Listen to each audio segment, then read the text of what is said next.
ఈ వ్యక్తి దోపిడీ ఎలా ఉంటుందంటే చంద్రశేఖర్ రెడ్డిది సర్వే చేస్తామని చెప్పి సర్వేయర్స్గా వస్తారు. ఖాళీ స్థలాలు ఎక్కడున్నాయి వాళ్ళ అనుచరులు వస్తారంట.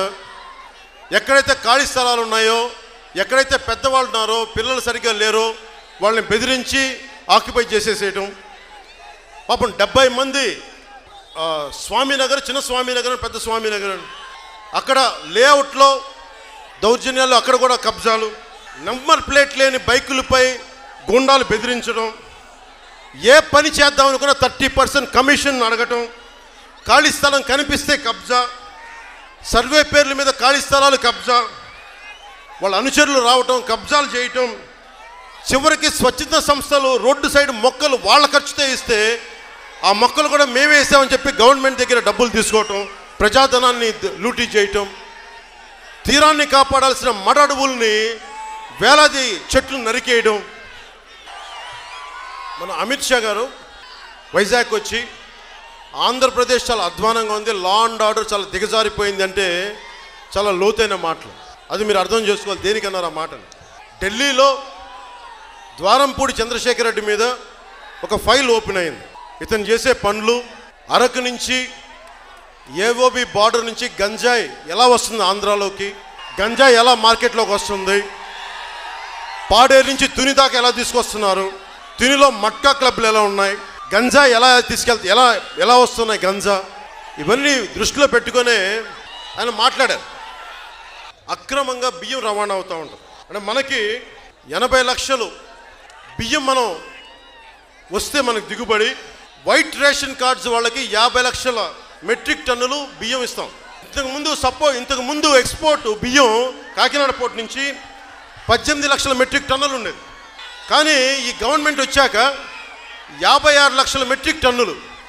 అంటే మీరు ఊహించండి, ఎక్కడో బియ్యం అంటే 80 లక్షల మెట్రిక్ టన్నులు వస్తుంటే రైతుకి గిట్టుబాటు దొరకట్లా, మిల్లర్లు కొంటలా.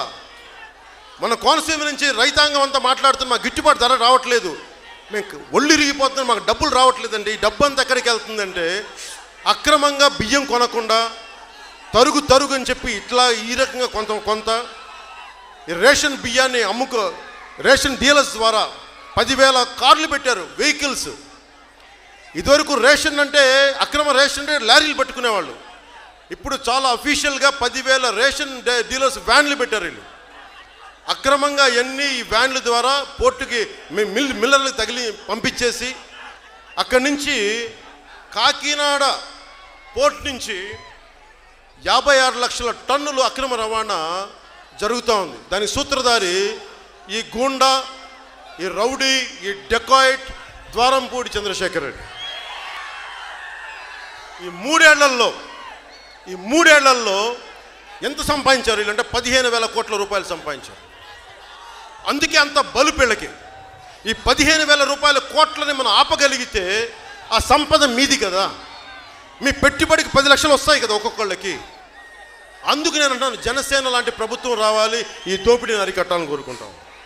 ద్వారంపూడి వాళ్ళ నాన్న పౌర సరఫరాల సంస్థ చైర్మన్, ద్వారంపూడి వీరభద్రారెడ్డి రాష్ట్రంలో రైస్ మిల్లర్ల సంఘం అధ్యక్షులు.